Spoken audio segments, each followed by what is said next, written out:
Charles Dickens. A Tale of Two Cities. Book the Second. The Golden Thread. Chapter 17. One night. Never did the sun go down with a brighter glory on the quiet corner in Soho than one memorable evening when the doctor and his daughter sat under the plane tree together. Never did the moon rise with a milder radiance over Great London than on that night when it found them still seated under the tree and shone upon their faces through its leaves. Lucy was to be married tomorrow. She had reserved this last evening for her father, and they sat alone under the plane tree. "You are happy, my dear father?" "Quite, my child." They had said little, though they had been there a long time. When it was yet light enough to work and read, she had neither engaged herself in her usual work, nor had she read to him. She had employed herself in both ways, at his side under the tree, many and many a time, but this time was not quite like any other, and nothing could make it so. "And I am very happy tonight, dear father. I am deeply happy in the love that heaven has so blessed, my love for Charles, and Charles's love for me.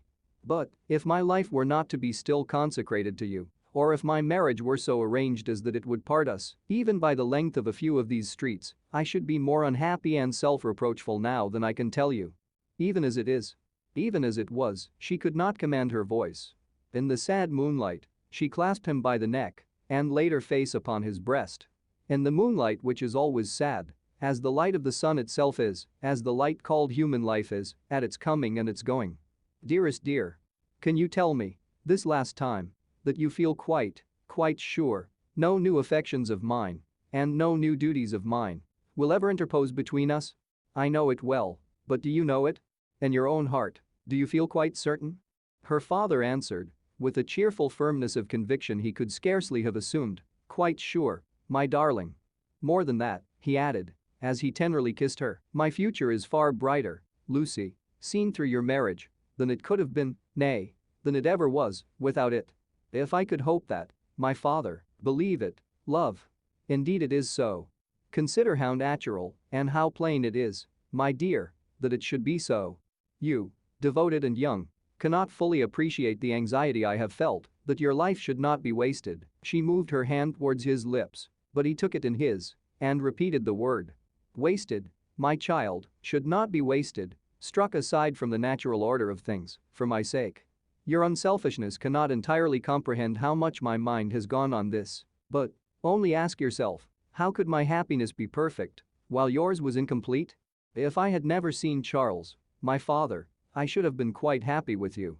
He smiled at her unconscious admission that she would have been unhappy without Charles, having seen him, and replied, "My child, you did see him, and it is Charles. If it had not been Charles, it would have been another. Or, if it had been no other, I should have been the cause, and then the dark part of my life would have cast its shadow beyond myself and would have fallen on you." It was the first time, except at the trial, of her ever hearing him refer to the period of his suffering.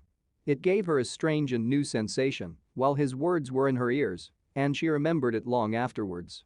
"See," said the doctor of Beauvais, raising his hand towards the moon. "I have looked at her from my prison window when I could not bear her light. I have looked at her when it has been such torture to me to think of her shining upon what I had lost that I have beaten my head against my prison walls.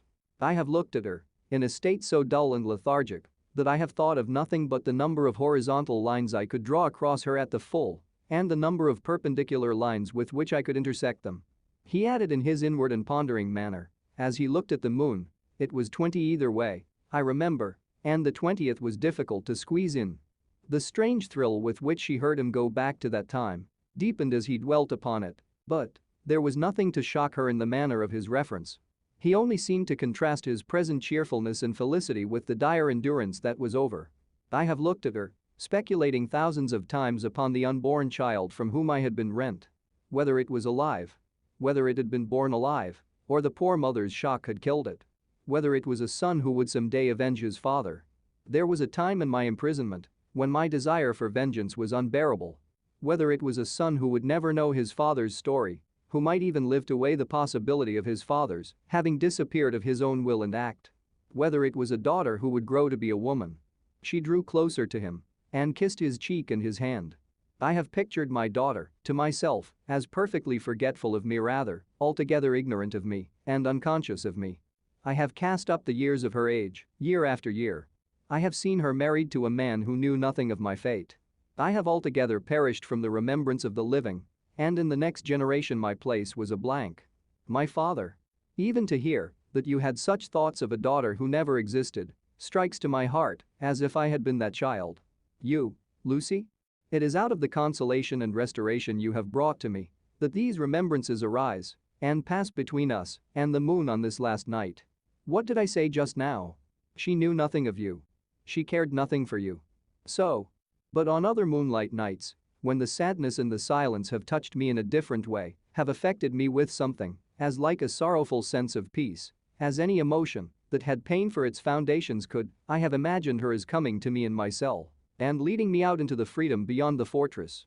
I have seen her image in the moonlight often, as I now see you, except that I never held her in my arms. It stood between the little grated window and the door. But, you understand that that was not the child I am speaking of? The figure was not the image, the fancy? No.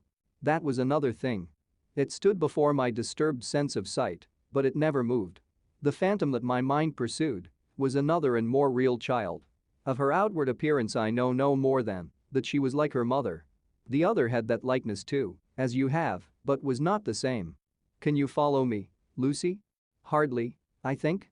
I doubt you must have been a solitary prisoner to understand these perplexed distinctions. His collected and calm manner could not prevent her blood from running cold as he thus tried to anatomize his old condition.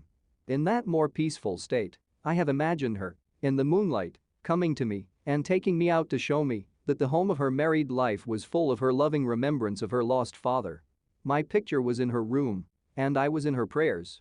Her life was active, cheerful, useful, but my poor history pervaded it all. I was that child, my father. I was not half so good, but in my love that was I.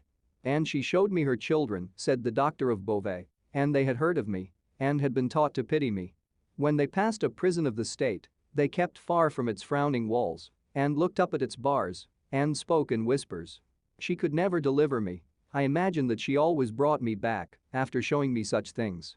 But then, blessed with the relief of tears, I fell upon my knees and blessed her. I am that child, I hope, my father.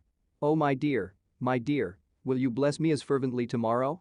Lucy, I recall these old troubles in the reason that I have tonight for loving you better than words can tell and thanking God for my great happiness. My thoughts, when they were wildest, never rose near the happiness that I have known with you and that we have before us. He embraced her, solemnly commended her to heaven, and humbly thanked heaven for having bestowed her on him.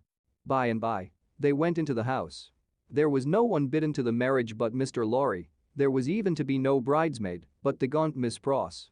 The marriage was to make no change in their place of residence. They had been able to extend it by taking to themselves the upper rooms formerly belonging to the apocryphal invisible lodger, and they desired nothing more.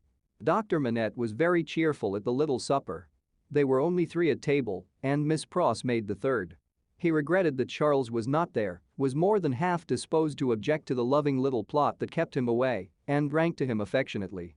So, the time came for him to bid Lucy good night, and they separated. But, in the stillness of the 3rd hour of the morning, Lucy came downstairs again and stole into his room, not free from unshaped fears beforehand.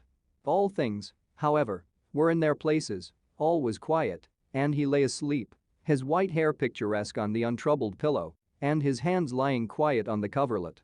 She put her needless candle in the shadow at a distance, crept up to his bed, and put her lips to his, then leaned over him and looked at him. Into his handsome face, the bitter waters of captivity had worn, but he covered up their tracks with a determination so strong that he held the mastery of them even in his sleep.